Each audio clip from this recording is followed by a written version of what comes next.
Good evening.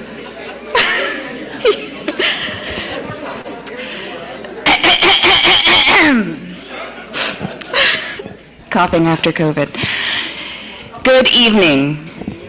It is so absolutely wonderful to see so many faces in this room after being separated for 2 years, isn't it?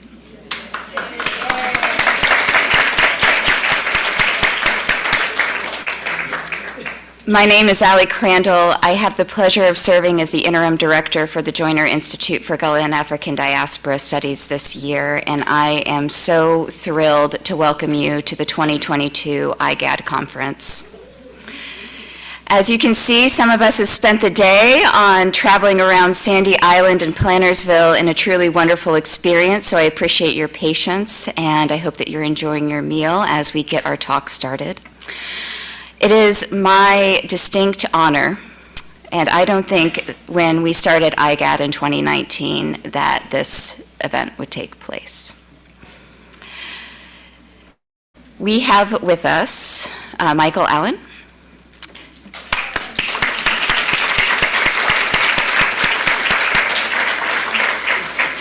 who needs no introduction, except the only person that I could be more honored to introduce than Michael Allen is our founding director, Veronica Gerald. Now, while Veronica comes up here, I am just going to say a few words of how I met Veronica. I was a part-time hire at CCU, trying to get to this thing that they called the Athenaeum Press, this crazy publishing lab, and they had decided that they wanted to work with Dr. Eric Crawford and Matt White to do a project on Gullah spirituals.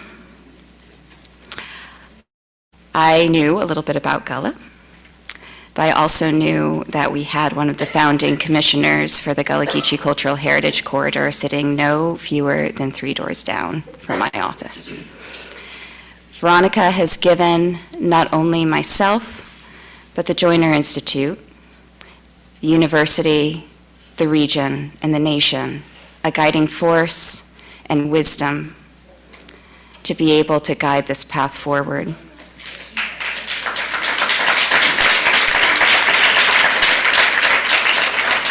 And really, it's because of Veronica that we are all gathered here this evening.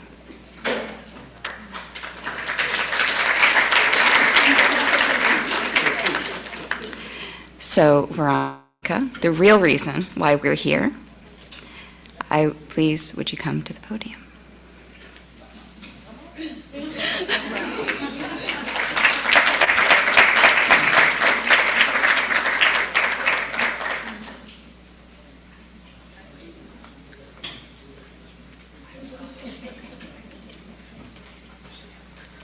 thank you so much, Allie, for the kind words. And it's so good to be introducing Michael Allen today, because I have a few tricks for him. But before I go there, let me say thank you to the Joyner Institute for Gullah and African Diaspora Studies. Yes.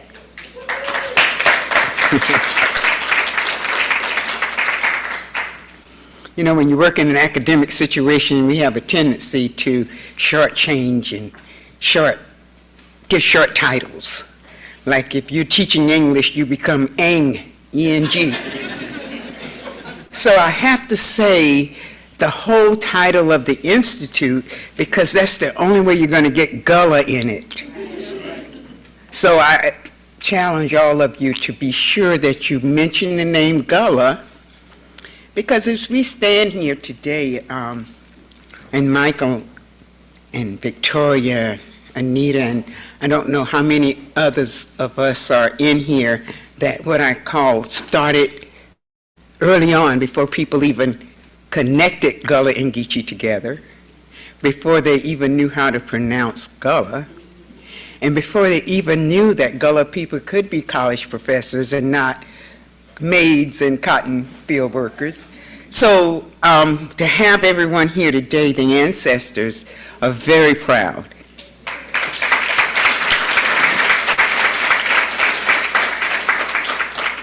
This is what we call in Gullah a turnout.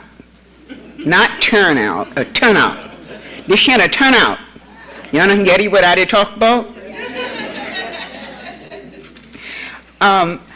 We also have something that's part of what we do in this culture, is we have receipts. And I brought this as my receipt because I've heard Michael Allen tell someone when we first met, very wrong. But I never corrected him because, you know, he's tall and he's got a deep voice. So you just let them do.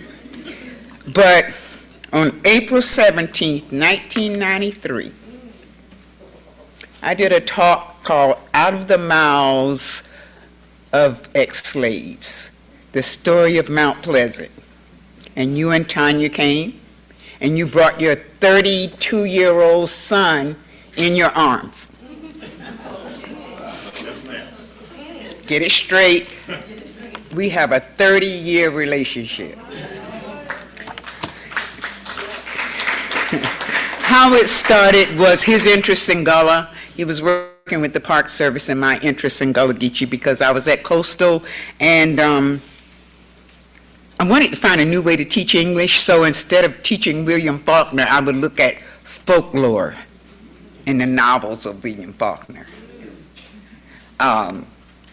Ghosts in the poems of Emily Dickinson. Create ways to study Gullah and English at the same time.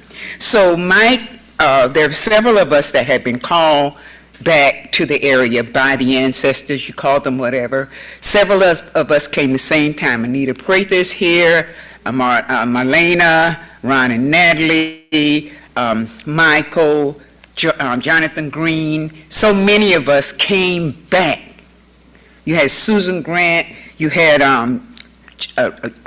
Beulah Priest White in Georgetown. All of us were here and did not know we were brought back to bring this culture to this night, where people can come out to hear about us. It's kind of like, we glad for honor to come hear about we. Michael, I have found to be, over this 30-year relationship, to be a leader, kind of bossy, actually. But he gets things done, and you tend to deal with bossy people if they get things done.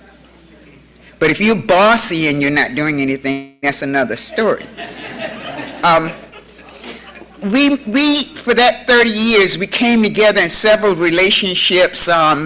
We ended up, when the Gullah Geechee Act passed, and Michael, please correct me, in 2005? Six.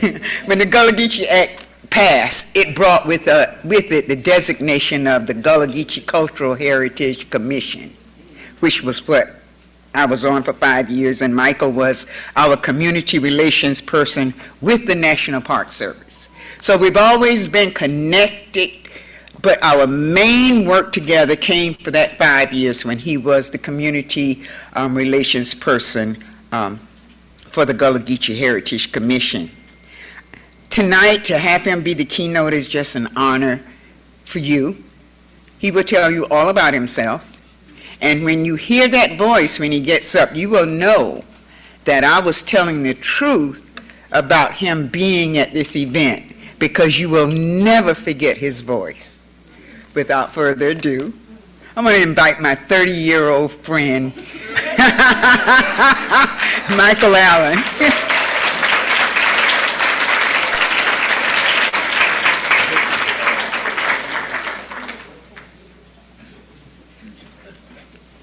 Good evening, everyone. First, I'd like to say I'm grateful to Allie for taking my call when I made a simple call to inquire about this engagement. And the simple words, I think, of encouragement that I provided to you that day, not knowing within probably a day you would send me a very long email asking me would I join you all here potentially tonight or tomorrow morning just to share the benefit of my wisdom and experience in gray hair. So I'm grateful for that, and to the entire staff from the Institute, students here from Coastal, I'm grateful to be here. This is almost like a family reunion, because as I look around the audience, I see a number of faces, friends, family, cousin, mom and them, who I've interfaced with, interacted with, collaborated with, over the last probably 4 decades. So to all of you all, you know who you is, thank you for putting up with me. Thank you for taking my texts.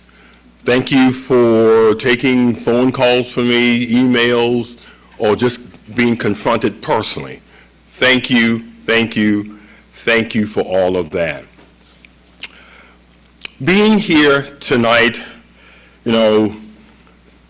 as I was driving here from Mount Pleasant, I kind of softly prayed to myself after I left home, what should I say to who owns this? Community, heritage, and preservation. Somehow, the landscape, as I drove that hour and a half from Mount Pleasant here, spoke to me.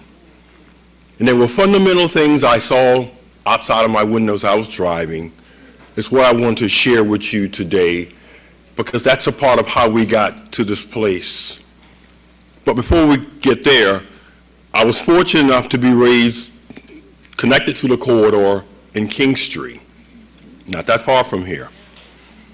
I was fortunate enough to have a loving grandmother and mother who were filled with Africanisms that I would learn when I got to college, but didn't know as a youngster, but that's fine. Africanisms such as rice on a very consistent basis.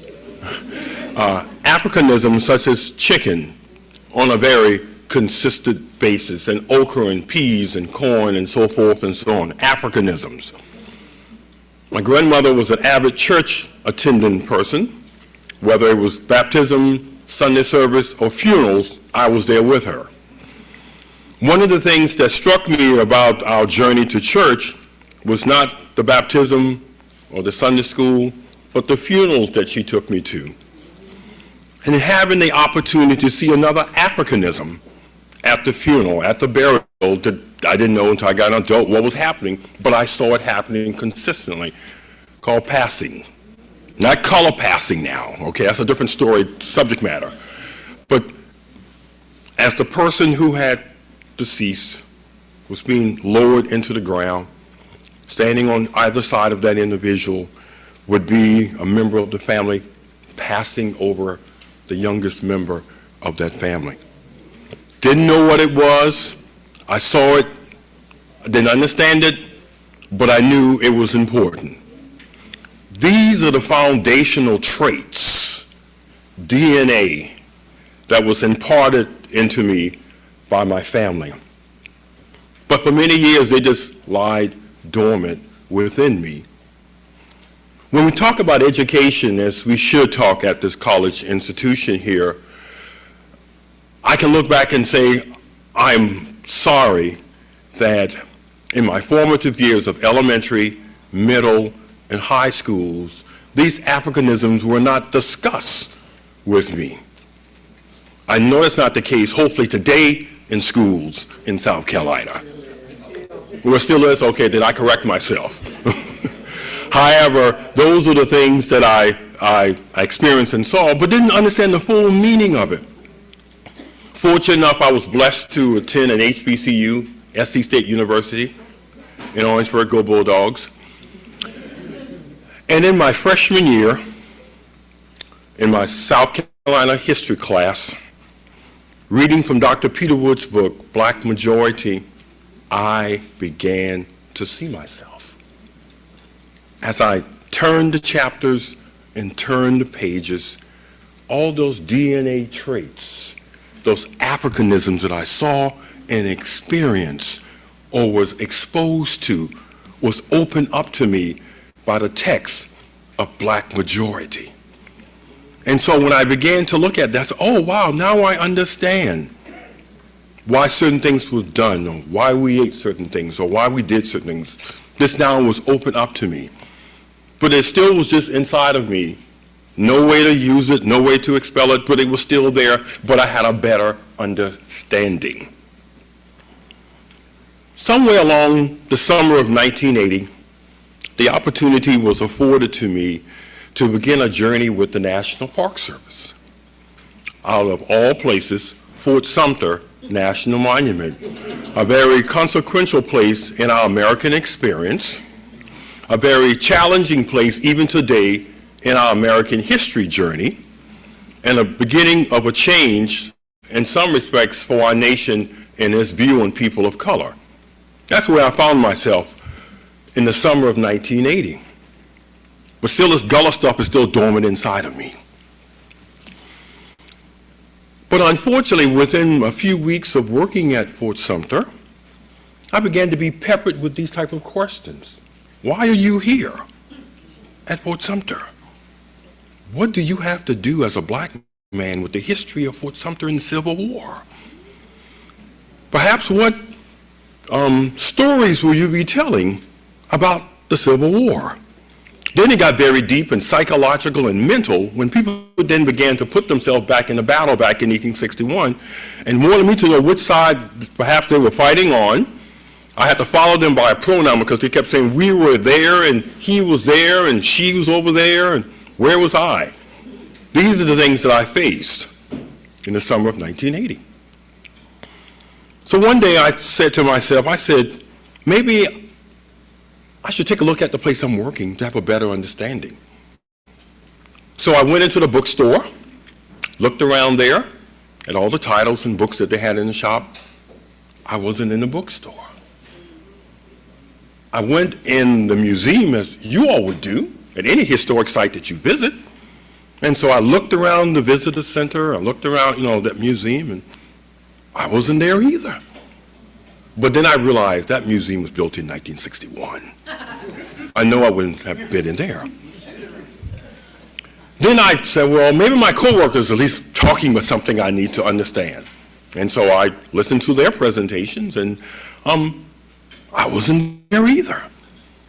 So in my infinite wisdom of just sitting and thinking, I said there are two things at play here. Either I'm out of place, working at Fort Sumter National Monument, all this inside of me, or perhaps the National Park Service may be out of touch. I quickly realized that I was not out of place.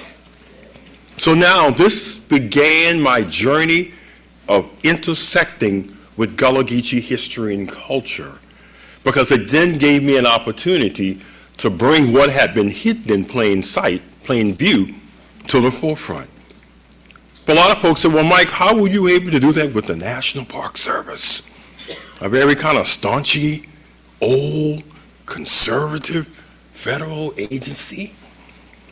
Patience. So, as time progressed, opportunity as a permanent employee was given to me to do an exhibit for Black History Month. And so I decided to do one on the enslaved individuals who helped to build, maintain, and support Fort Sumter. Then I went and found a diary that was kind of hidden in the back of the museum, the life and times of Jacob Stroyer, a 16-year-old Gullah boy who was at Fort Sumter, who vividly, clearly wrote after the Civil War his experience living there. So I did that. Then I picked up the mantle and did a little exhibit on Robert Smalls, because he did pass by Sumter and Moultrie on his way to freedom. But then that's when I began to get pushback. Well, you know, this is not why Congress created us. So I said, well, the legislation says the physical forts, the waterway, the environment, and the history that affected these forts. Jacob Stroyer affected Fort Sumter. Robert Smalls had some impact on Fort Sumter, the Civil War, and our nation. And so I just journeyed on. Well, then one day my supervisor came to me and said, well, Mike, the person who manages the bookstore has left. Would you consider managing the bookstore?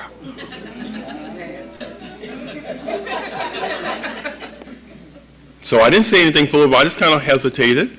And I said, yes, I would welcome that opportunity. I said, well, I have one question, though. You know, will I have full reins of the bookstore? Yes. And so these titles that intersect with Gullah Geechee history and culture that should have been in the bookstore, that's a part of the environment of the bookstore and of the fort, they were included. That allowed me to introduce the pest houses of Sullivan's Island that you may or may not have ever heard about. The colonial government of this state, colonial government of South Carolina in the early 1700s placed out an edict that says that any cargo ship bearing cargo from Africa was required to quarantine these individuals on Sullivan's Island for up to 10 days. And if they survived this trek and survived the 10 days of being in the pest houses, then they would be taken into Charleston as a part of the African slave trade. That's your foundation of Gullah Geechee history and culture right there. Because for many of our ancestors, their first step on North American soil was on Sullivan's Island, which just happened to be less than a quarter of a mile from a National Park Service site that was not addressing that history. So with that, I said, well, I guess I'm in the game now. Later on, supervisor came to me and said, well, we have some funds to redo most of the exhibits that are here at the park. I said, well, can we be holistic, diverse, and inclusive? They didn't say anything. I said, well, I guess that means we can be. Because when I got to Fort Moultrie, I told you what I did not see at Fort Sumter. When I got to Fort Moultrie in 1980, I saw, 6 slave tags, 3 or 4 colonial wear shards, 2 African American or Gullah mannequins out of 30, and that's all I saw. And so with that, it gave me an opportunity to not only help transform the bookstore and the exhibit, but to begin to transform the thoughts of the National Park Service. This is where the intersection that Veronica talked about. And that was also done through another opportunity that was afforded to me, because in 1990, the National Park Service was given a property, 28 acres, in Mount Pleasant, that was formerly known as Snee Farm. And when Congress passed a law in 1990 to establish that new National Park Service site, it gave some specific task to do, to look at Charles Pinckney, the man, the signer of the Constitution, to look at the United States as a young nation transforming from colony into nationhood, And it also said, this in black and white, to interpret all of the inhabitants of this piece of property, whether they were black, white, free, slave, or Gullah and Geechee. That's in the law. So I said, okay, great. Now I can stand on something that Congress said, even though they may not know what they were doing. And so as we began to build this brand new National Park Service site, that's where I met a percentage of you all sitting in here. Am I right, Veronica, Ron, and others in here? Because I knew that we could not do our job efficiently and effectively if we just stayed on the 28 acres. And so this is when I began to kind of push and pull the agency that there's a greater world outside of the 28 acres of the National Park Service site. And this is an opportunity to hear the voices of people of Gullah descent. This is an opportunity for them to have a piece to be able to say what needs to be said in order to lift up the history that had not been addressed, dealt with, or interpreted. So going back to the mid to late 90s, some of you all sitting in this room here today, remember we had the Gullah Consortium. It was a combination of folks working at historic sites that were county, state, national, local, along with people from various Gullah communities, the Gullah Consortium. We may not quite know where we were going, but we were having conversation where we hoped we could find our way in the future. And that simple premise was respect, connectivity, honor, legacy, heritage, history, inclusion. So it was the Gullah Consortium that actually was the kind of the foundation of me getting to know many of you all sitting in this room here tonight. But you know, some people like Veronica, when you make a lot of noise, then people above you hear all the noise. And sometimes you can get in trouble for the noise that you make. And sometimes it turns out to be a blessing. Well, it just so happened that Congressman Clyburn heard all of this noise from the Gullah Consortium. And with his deep bass voice, he said, well, there needs to be something better done to understand Gullah Geechee history and culture. Hope I did a good impersonation of him. And so with that, in his infinite wisdom, he went to the Congress and introduced the Gullah Geechee Culture Heritage Corridor study that he asked the Park Service to move forward on to have a better understanding of the history, the culture, the legacy, the impact, the challenges. And so we began this journey. And I'd like to take a moment of silence because today we lay to rest Miss Elizabeth Austin. Many of you all may have known her today. And I'm taking this moment of rest because some of you all here today knew her, worked with her. She was a champion, first leader of the South Carolina African American Heritage Commission. But I'm mentioning this because on the evening of May 9th, 2000, the first meeting of the Gullah Geechee Special Resource Study was held in the basement of Mother Emanuel, a place that I felt was safe, historic, important, a part of the legacy, history, and culture. And in that building, in that basement, in that space, is where the journey began to build what we know today as the Gullah Geechee Culture Heritage Corridor.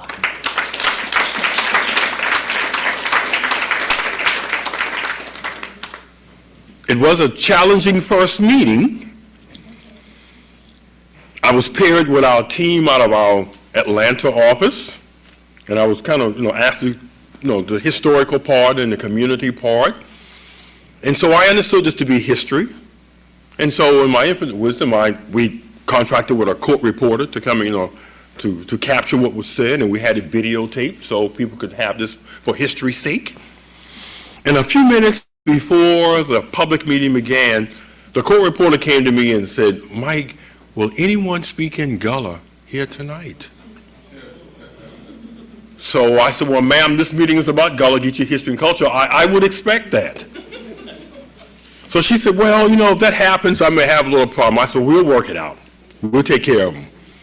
So I went and told my coworker from my Atlanta office what was said, just so he would process and digest this. Unfortunately, he processed it, but he didn't digest it.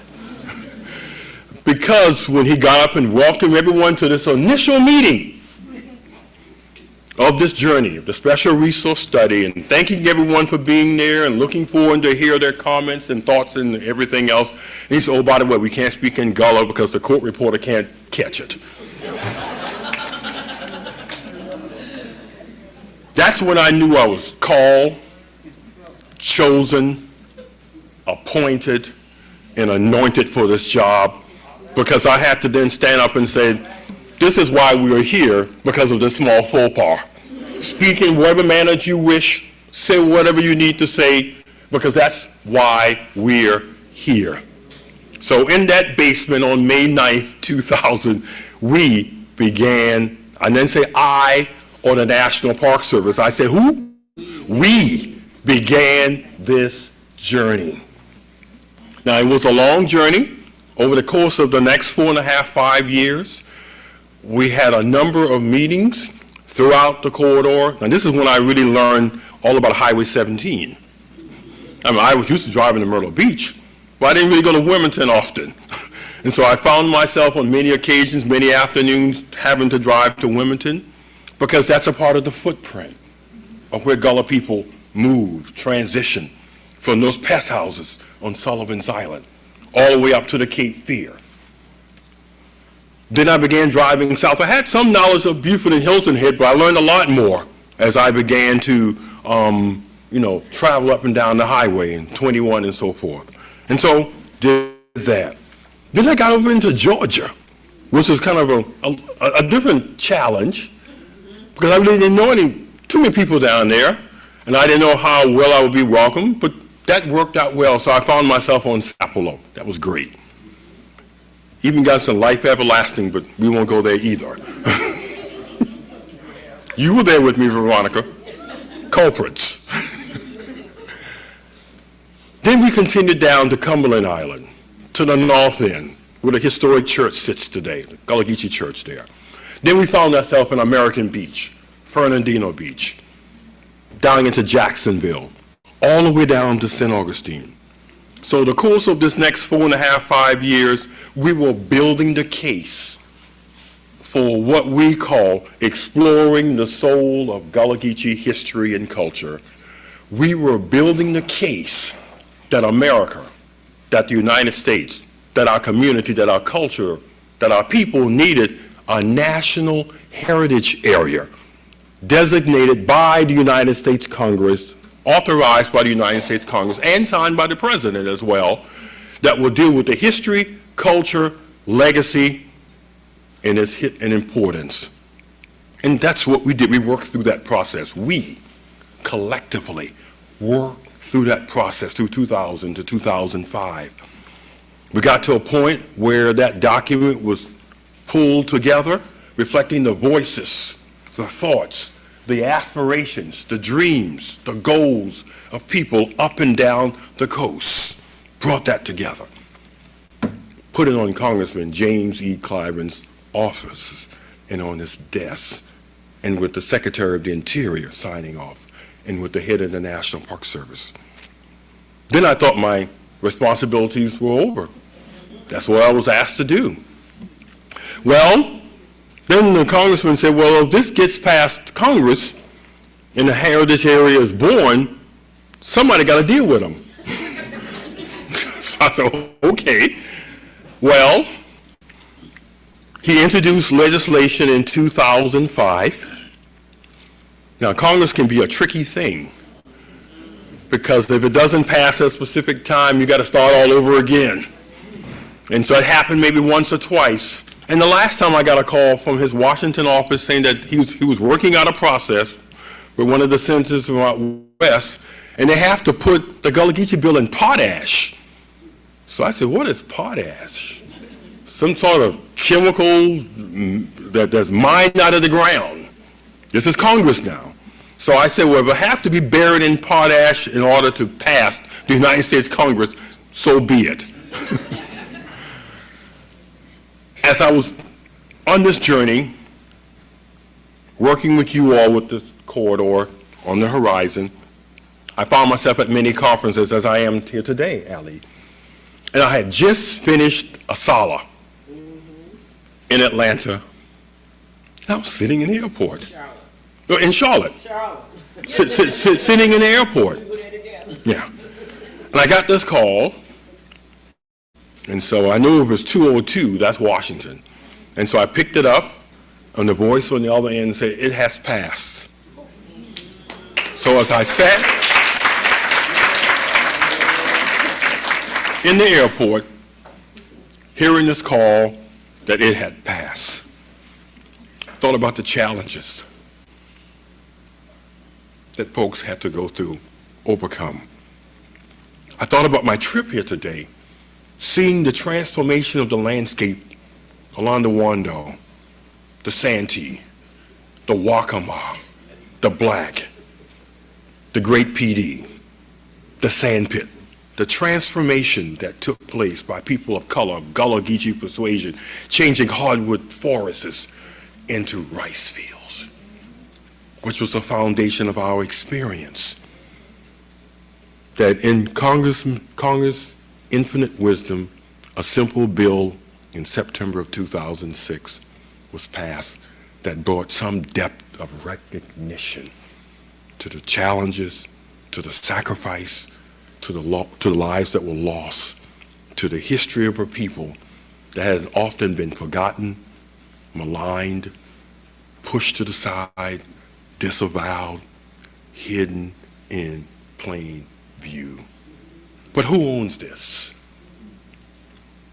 And so, as I boarded the plane and headed back home, my mind began to race. Well, what happens now with all of this?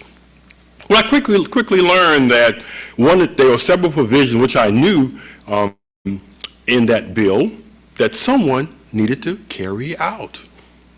And probably one of the most important responsibilities is that we needed to find 25 people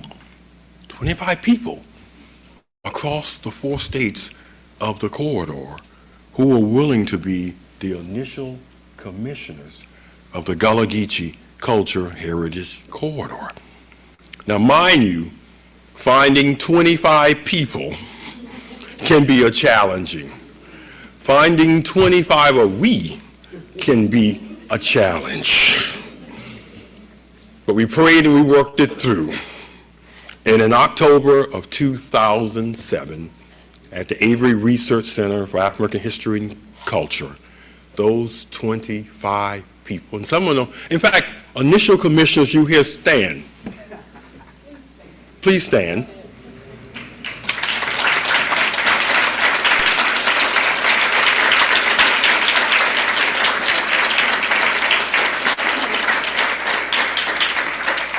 Thank you, Ron. Thank you, Veronica. We began this journey. There was a task that was before us, not building a special resource study, but now developing a general management plan. In fact, Ron had more hair back then than he has now. I'm not saying the commission took some of it out, but it may have. We'll talk about that later. Well, it is for true. Yeah, I know. So here we are now again, going back out into the community, asking you what's needed, what's necessary, where are the challenges, where are the weaknesses, where are the strengths, what do you want to see in the future? How can this be done where we are all connected, involved, and engaged? But we worked through the process beginning in 2009. And I just want to say a little quick note. Okay, in 2007 is when the commission was born in Charleston. In the spring of 2008, I had the audacity, working with our Park Service site, to bring these 25 people together. Most of them did not, well, some knew each other, some did not know, but Veronica made them feel welcome by doing karaoke for 3 nights, which helped to break the ice. And I say that in jest because I wanted everyone to feel a part of this. You know, when you have an organization, isms, schisms, craziness, and whatever. But Veronica, if I didn't tell you in 2008, thank you. Thank you. You made my job a lot easier. Because that karaoke got people together, got them on the same page, pushed them in the right direction. 2009, we began the journey of building that management plan. 2010, continue working on it. 2011, continue working on it. 2012, finished it up. And in the spring of 2013, the Secretary of the Interior signed it. Now made it the gospel. So now is Victoria Smalls in here tonight as the current chair, or current executive director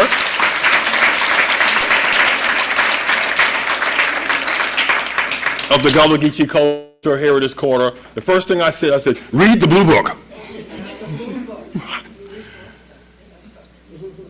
And I said that to her because of the voices that went into putting that together, because of the support, because of the prayers, because of the belief in this. Because I need to be real here. At the beginning of this journey, many people didn't support this journey. They didn't believe in this journey. They thought it would end up in failure, crash and burn, that it would perhaps be taking advantage of the communities. These are the things that I had to carry home and share with my wife, LaTanya. Things I didn't share with you all, but I shared with her. Being that she's a Gullah gal from James Island, she said, this is going to work out. Keep pushing. People are going to come around. They're going to believe in it. They are going to support it. They are going to stand with you in this. So I'm grateful to you, LaTanya, for being that cheerleader, confidant, encourager. Well, I often didn't get that from the people on the outside, but I'm not mad. And so now we build this Blue Book, as I said, Bible, if you will, a guide. That's what the corridor stands on today. History, culture, legacy, faith, truth, interpretation, inclusion. These are the hallmarks of which now Victoria is responsible for. But as I look out the window today, as I was driving here from Mount Pleasant, I also saw challenges. Places that once were fields, woods, perhaps cemeteries, baptismal places now are subdivisions, golf courses, apartments, CVS, and everything else in between, without the fingerprints, footprint, legacy, heritage, and history of those who were there first. So it grieves me, I have to say this, that as we continue along through this journey, how there have been transformation.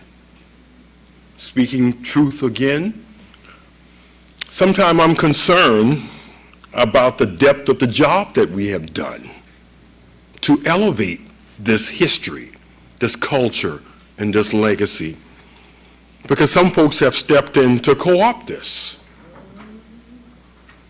take advantage of it, make it their own, without any history, heritage, lineage, or DNA. I could never imagine this in the late 80s, early 90s. But that's where we are now in the 21st century, in February of 2022.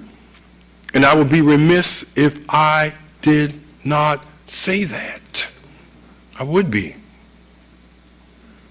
But how do we move forward beyond that?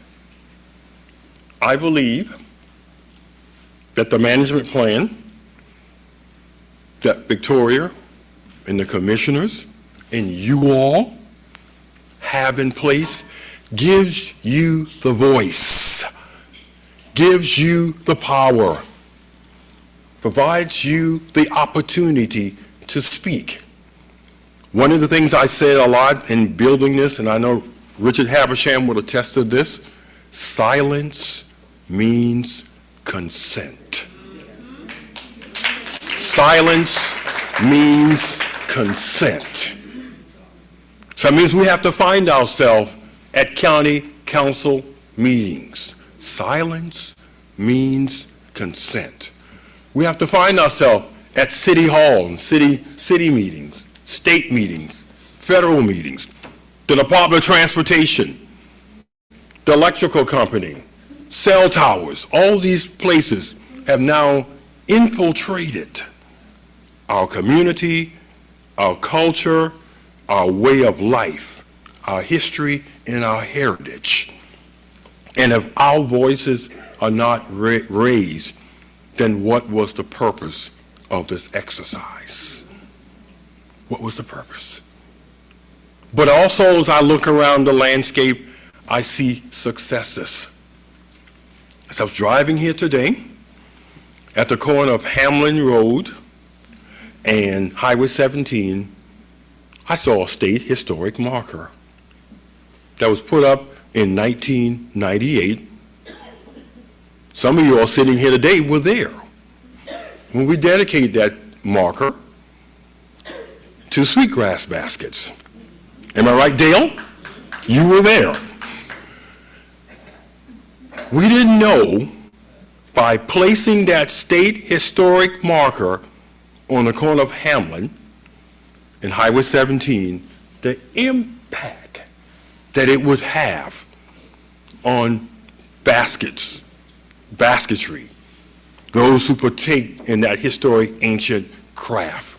We didn't know that, because out of that simple sign of 1998, now when I drive 17, I see a larger green sign that says Sweetgrass Basket Maker Highway. I see that. When I look at some of the town of Mount Pleasant's policies, I see that they're charged to work with the basket makers that are along on Highway 17. Could never imagine that. I know now that sweetgrass baskets are the official craft of the state of South Carolina. A simple highway sign dedicated in 1998. Then as I was driving here today, I saw a little brown and white sign along Highway 17. Most of them are still standing. Some of them are faded. Some may need to be replaced.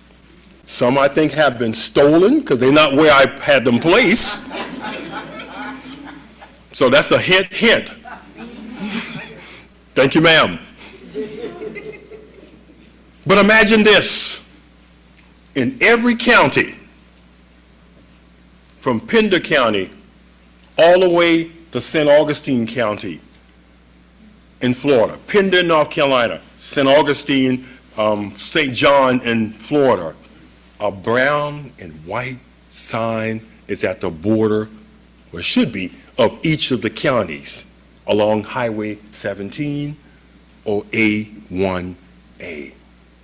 The footprint, the trail, the trek that many people of color took in traversing what we call today the corridor. And so I'm grateful that the Highway Department was at least amenable across the 4 states to agree to allow to put these signs up. Because we can talk about history, we can talk about culture, we can talk about legacy, but if we don't see the evidence, where is the story? So thousands of people on a daily basis with the signs that are still standing and not too faded perhaps see Gullah Geechee Cultural Heritage Corridor.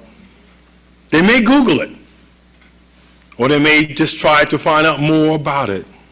It's a simple sign that at least brings unity to all of the 4 states. And so I'm grateful for that opportunity to at least to be able to see that sign. But I still see challenges. Opportunity to at least to be able to see. In the 21st century, in 2022. Talk about our history, our legacy, and culture when there are forces that we want to erase African American history. History that is challenging. They make you uncomfortable. Well, the folks who spent the 10 days in the pest houses on Sullivan's Island, they were uncomfortable.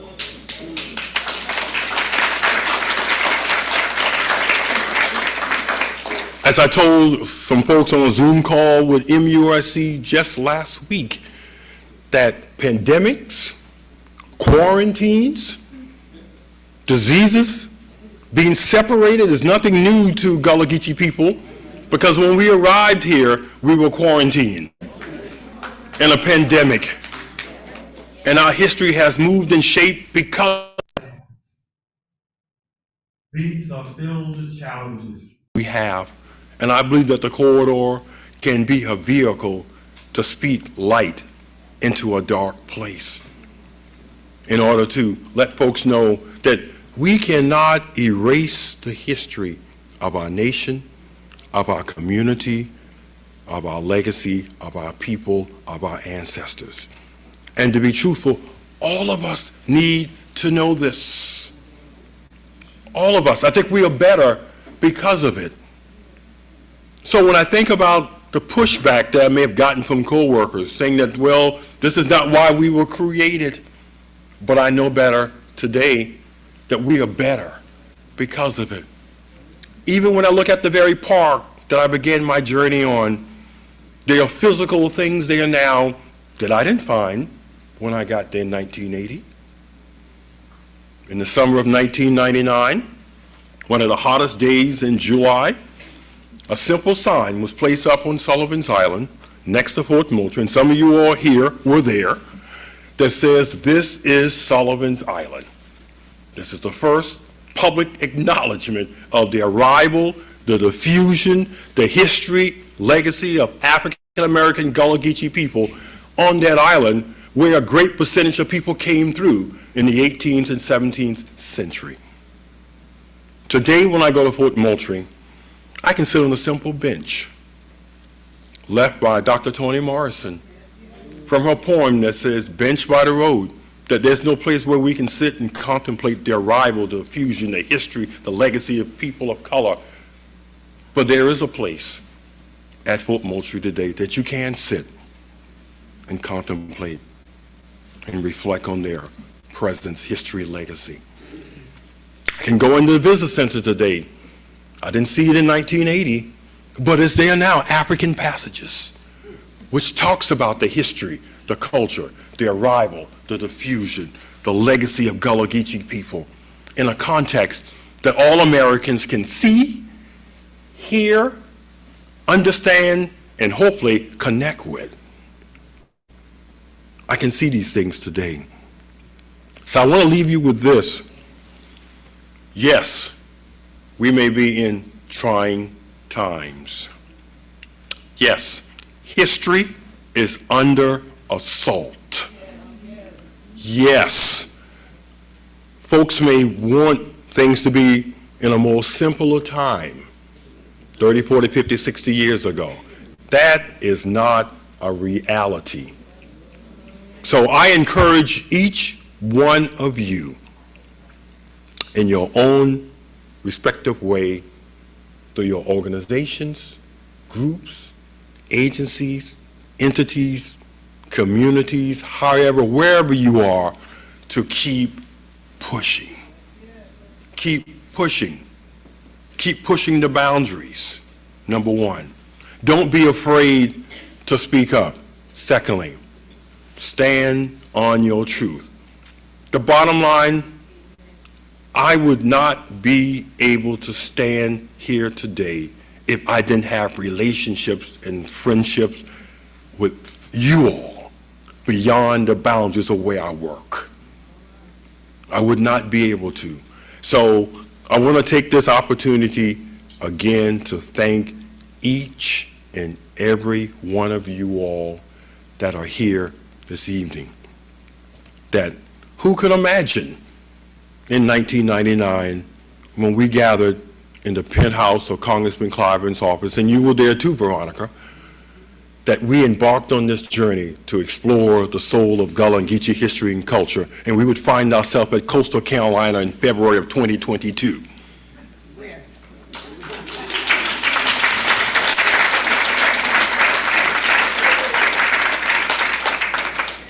So again, thank you for this opportunity to share our journey, not mine, our journey, our successes, our challenges, and I just encourage you to go forth and do what's in you. And when you do what's in you, it's going to work out in your favor. Thank you.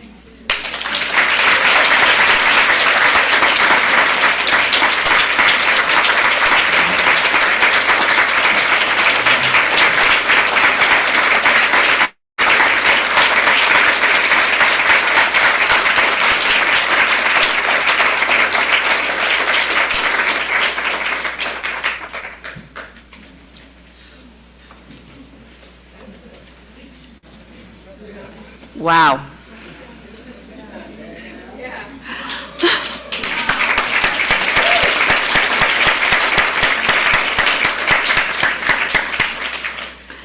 I had asked Mr. Allen to give us a little bit of wisdom and inspiration, and I think he just delivered the U-Haul.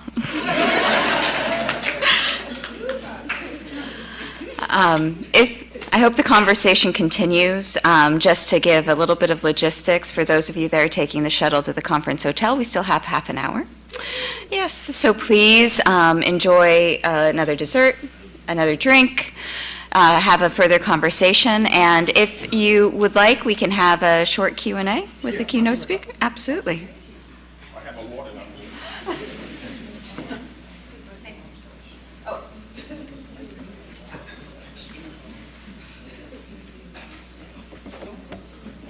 Because you could, I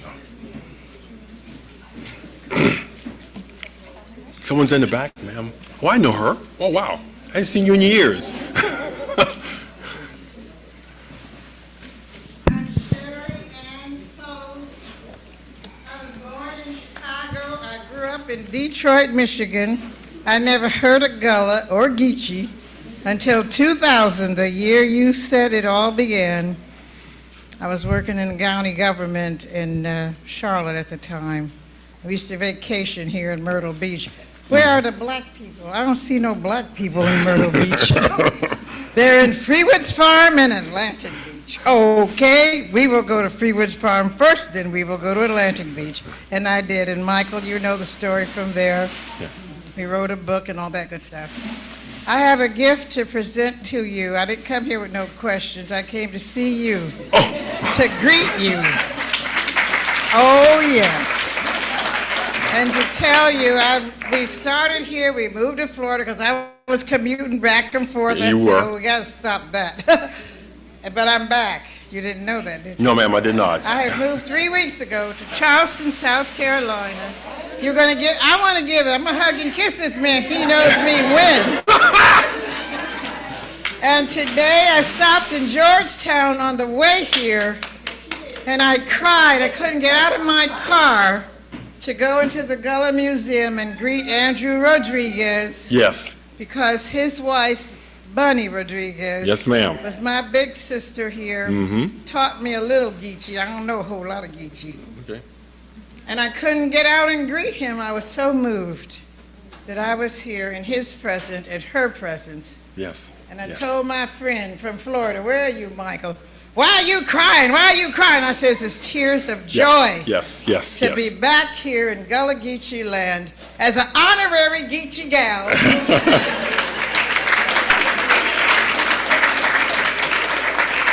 So, Michael, this Yes, is ma'am. for you. I love All you. right, love you too. Thank you too, ma'am. And Michael and I cried through Bunny's funeral service 5 years ago. Yeah, we did. And that's what I did today in commemoration of her and of you. Thank you. Thank you, darling. So All right. good to see you. Yes, again. ma'am. Bye. You can.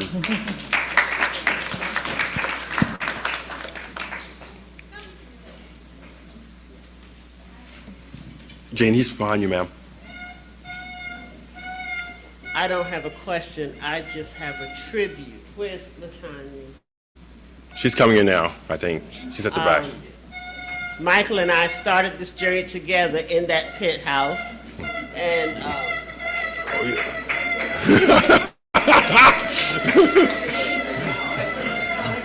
Is that the Yazoo or Kazoo or something?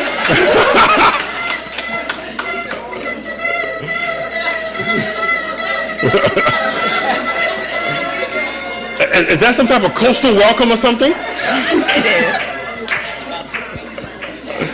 Go ahead, Janie. I just want to pay a tribute to Michael Allen because Michael and I met 30-some years ago as well. When the African American Heritage Commission was created, Michael and I, we used to call ourselves, Sonia used to say we were the them and the W. Tanya used to say, Michael kept me calm.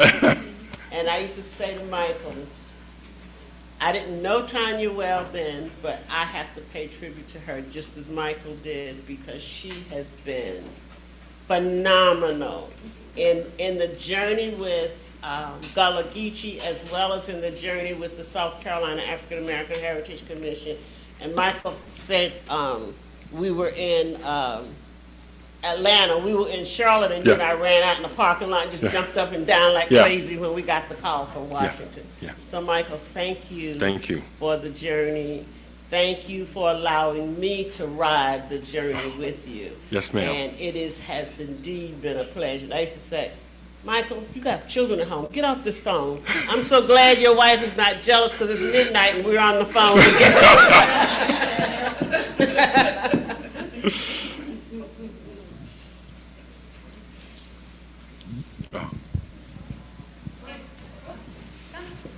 I just wondered if you wanted to say anything about the Reconstruction National Park. Okay. Well, that's another journey. Thank you very much, ma'am. No, not an hour. Thank you, ma'am. I'll make it quick. In 2017, before President Obama left the building, he signed an executive order which established Reconstruction Era National Monument in Beaufort. Like Gullah Geechee, it also began in 2000, actually in 99, December of 99 to be exact. And it took that many years to pull things together in order to create the only and the first National Park Service site that's dedicated to the era of Reconstruction. So the next time you're in Beaufort, you can go see it in Beaufort.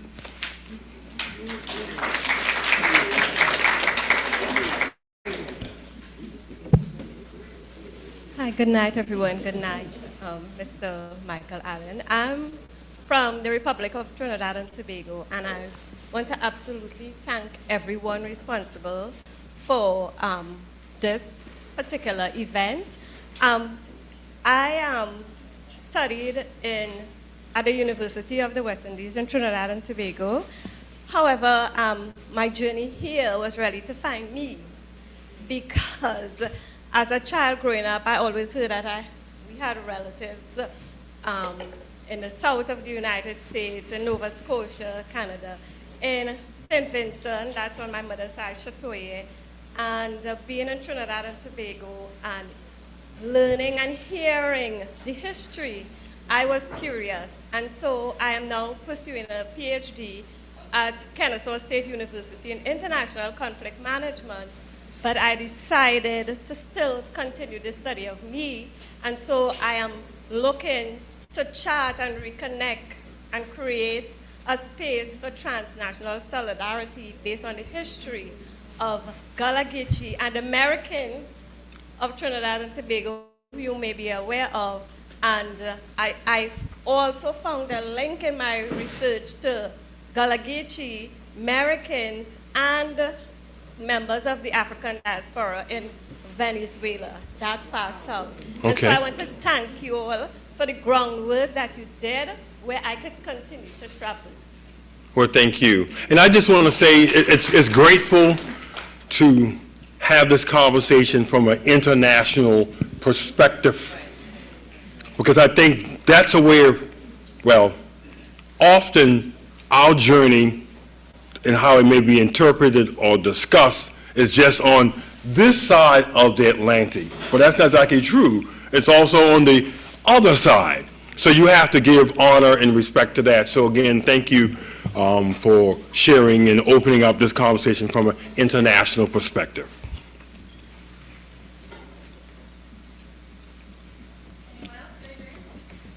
Great. Well, again, oh, all right. Thank you for sharing with us and being transparent. I just had a question. Yes, ma'am. I guess to move us towards today, what do you want from younger generations or for young people? Okay, good question. I'm glad you brought that up because I'm at an age now where, find the right words, that's a concern. And this is no disrespect. As I look around the table, many of you all been very open, 25 years, 30 years, all in between. And I'm grateful for that. But we have to find ways to engage a younger generation, to move beyond what we have done, places that we haven't even trod or even gotten there yet. And so that is a concern. I've shared this with entities, organizations, groups, to try to get a sense. I don't have all the answers, or I may not have any answers, but this is what I know, is that you all that I have been engaged with over these many years, you're getting more seasoned, which is a good thing. But we have to have some people coming up off the bench to help us move forward. And I know, let's just be real here, that's a sensitive subject to have a conversation, because I'm not trying to push anybody out or being disrespectful, but I'm acknowledging something that needs to be addressed. Now, in my own little mind, institutions such as this and other institutions can be an incubator, potentially, for opportunities for the future. Many of your organizations and groups that I know exist and represent here in this building here, sites, museums, whatever, can also be an opportunity to maybe fit that bill. Because the reality is that's necessary. Many individuals that I interfaced with in this journey are gone. I mean, she mentioned in the back, Sister Bunny, Rodriguez, who was a very instrumental person, encouraging person, but she's gone. Wisdom, knowledge, experience, all that's gone. And so my plea today is we do have to find creative ways to partnerships, relationships, communications, whatever, to engage. Now, let's be real here too. Younger folks may not see history in the manner that we see history. Okay? They may not see it in that way, but we have to still find a way to bring this to their attention, and maybe they can guide themselves to be able to see it in a manner that we did, or in a way that we don't see it, but still be important, because we still need people to be talking at city council, county council, mayor's office, whatever. We need that, and I think a younger cadre of people also gives us a diverse. Just think about it. in a day when we live more communal, okay, more communal, the older poured into the younger. That's why you all are sitting in here, because someone poured into you. Am I correct? So we know that. That's a trait. That's a DNA pattern. We just have to continue to follow that. Yes, We'll ma'am. have 2 more questions. Good evening, and coming back to the international element of this meeting, I want to thank you all for, at long last, making me feel home in South Carolina and in this part of the world. I moved down to South Carolina from different countries and from New Jersey. I've got some New Yorker relatives here, New Jersey relatives. And being from Belgium, I always felt that what I was told only told part of the story of the state. And I felt somehow uncomfortable. And it's thanks to your organization and to all of you here present, and I feel teary, for the good reasons, I understand now the full dimension of the state. And if only for that, I'm grateful, because now I can understand the history, the stories of what makes this state very special. Thank you. And I don't just feel like I know half of the story. Right. I still don't know, there is a lot to learn, Yes, ma'am. obviously. But thank you very much. And before you, I'm glad you brought that up in terms of where you're from, because we have to look at the role that Europe played in this process, in this journey. I know in different parts of Europe, communities, governments, entities are acknowledging that, recognizing that, and moving to atone for that. And so the fact that you're able to share that and you're moving in a way that you at least want to be open, I'm grateful. Thank you.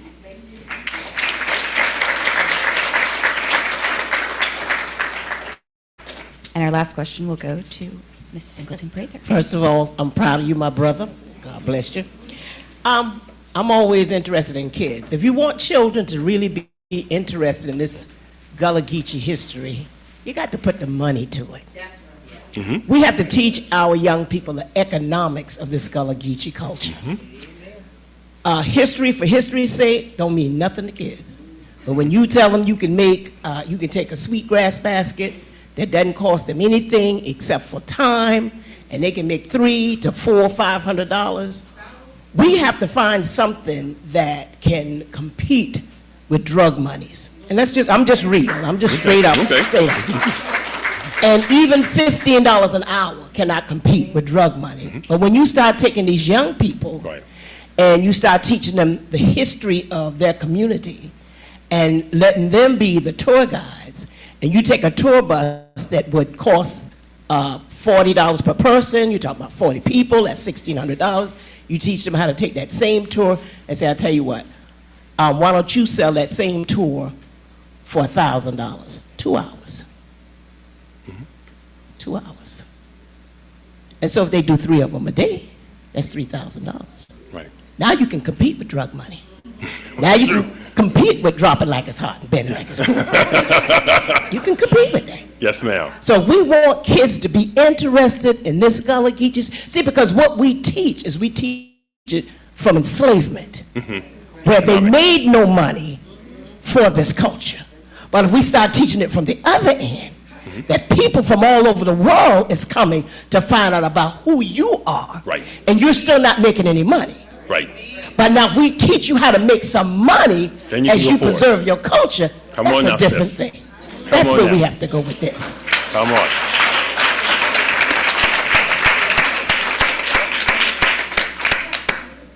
Economics.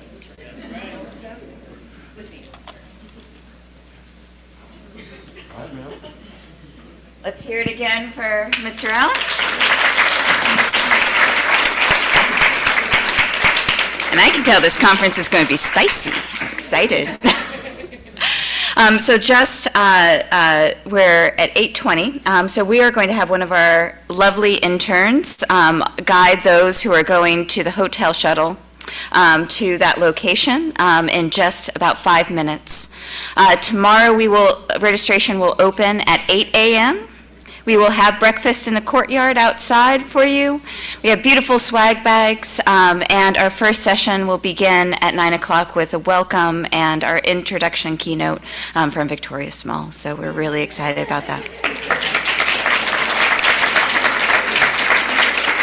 We will talk more about the beautiful program that we have in store and talk more about what we're thankful for, but I do have a favor on the note of young people to ask of each of you. We have had the pleasure of over 55 volunteers from Coastal Carolina University students volunteer. If you wouldn't mind, take a moment, introduce yourself and what you study to them, answer their questions about what they would like to do, share your knowledge, and let them share their experience and feedback with you. We would be most grateful. We need more students who are engaged with this kind of work, and by volunteering, it's just the first step. It's a gateway drug. So I wanted to thank you again, thank Michael Allen, thank Veronica, Gerald, and thank you all for your generous questions. So thank you. And Ron? Oh, no. All the pressure, guys. So these are the core team, our Athenaeum Press and Joyner Institute interns. We're missing one, but yes, they can absolutely introduce themselves.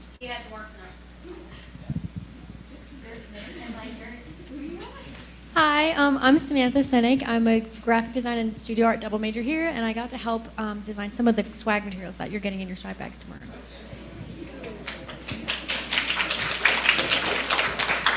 Hi y'all, my name is Mickey Smith. I am a junior graphic design major here, also interning with the Athenaeum Press, and I also help design a lot of the swag bag items that you all will be getting tomorrow. Okay, hi. So my name's Jennifer Terry. I'm a junior English major here. I'm also an intern. I work mainly with the website and promotional things like flyers and I'm blanking on the word, flyers and things like that. Hey, how you guys?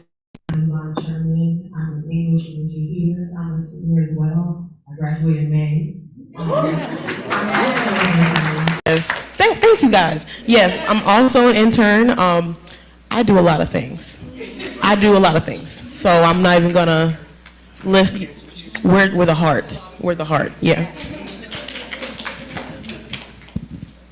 And you will meet many more tomorrow. They'll all have name tags that will say student or volunteer, so you can note them correctly. Oh, okay, we have some more. They are too embarrassed to introduce themselves. Raise your hands. Raise your hands.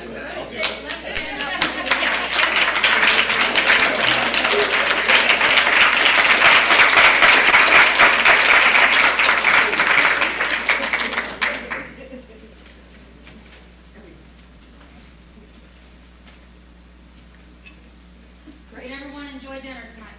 That's good.